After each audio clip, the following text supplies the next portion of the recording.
Name എന്ന് പറയുമ്പോൾ ഒരു ക്യാരക്ടർ ആയിരിക്കും. അപ്പൊ അവിടെ അർജുൻ.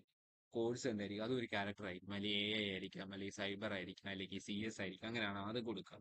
ഏജ് എന്ന് പറയുമ്പോഴും പർട്ടിക്കുലർലി നമ്മളതൊരു ന്യൂമറിക്കൽ അല്ലെങ്കിൽ നമ്പർ ആയിരിക്കും. അപ്പൊ അത് നമ്പർ കൊടുക്കുക. അപ്പൊ അങ്ങനെ നമ്മളുടെ പുതുതായിട്ടുള്ള സ്റ്റുഡന്റിന്റെ ഡേറ്റ അറിയാൻ വേണ്ടി നമ്മൾ ഇൻസെർട്ട് എന്ന് പറഞ്ഞ കമാൻഡ് ഉപയോഗിക്കുന്നത്. അടുത്ത അപ്ഡേറ്റ് എന്ന് പറഞ്ഞു. അപ്ഡേറ്റ് എന്ന് പറഞ്ഞ കമാൻഡ് ഉപയോഗിക്കുന്നത് എന്താണെന്ന് വെച്ച് കഴിഞ്ഞാൽ, ഇപ്പം നിലവിൽ നമ്മളിപ്പോൾ ആഡ് ചെയ്തേക്കുന്ന ഏതെങ്കിലും ഒരു സ്റ്റുഡന്റിന്റെ ഡേറ്റയെ അപ്ഡേറ്റ് ചെയ്യാൻ വേണ്ടി അല്ലെങ്കിൽ മോഡിഫൈ ചെയ്യാൻ വേണ്ടി ആയിരിക്കും നമ്മൾ ഉപയോഗിക്കുന്നത്. ഇപ്പൊ ഇവിടെ കൊടുത്തിട്ടുണ്ട് update students set age is equal to 23 where student ID is equal to 103. അപ്പൊ നമ്മൾ നേരത്തെ അർജുൻ എന്ന് പറഞ്ഞ ഒരാളുടെ ഡേറ്റിനെ ഇൻസേർട്ട് ചെയ്തിട്ടല്ലോ.